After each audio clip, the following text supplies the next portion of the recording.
অনেক সময় নষ্ট করছি। সারাদিন ঘুমাই, সারা রাত জাগি। মাথা নষ্ট হয়ে গেছে। কথা বলি না। সারাদিন কারোর সাথে কথা বলি না। নাওয়া, খাওয়া সব ছেড়ে বিছানায় পড়ে আছি। সাথে আছে একজোড়া ইয়ারফোন, চার্জার, 2টি গল্পের বই, কলম আর একটা ছেঁড়া খাতা। হ্যাঁ, ফোনটাও আছে। বই দুটি পড়ি না, শুধু পাশে পড়ে আছে। বাড়ির লোক সবাই গালাগাল করে, আমি শুধু শুনি। কথার জবাব দেওয়ার শক্তিও গলায় নেই। এটা তো পরিশ্রম করার সময়, তো আমি কেন ভাল্লুকের মতো হাইবারনেশনে চলে যাচ্ছি?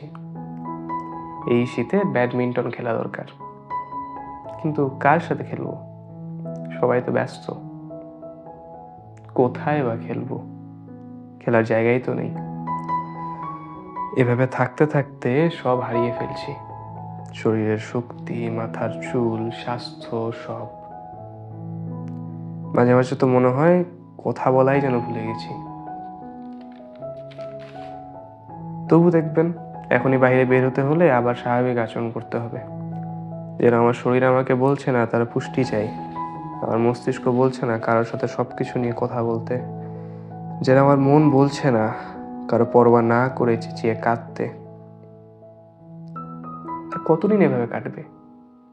এটা তো চলতে দেওয়া যায় না। মৃত্যুতেই সব শেষ, তবে সেই শেষের আগে শুরুটা আসলে কোথায়?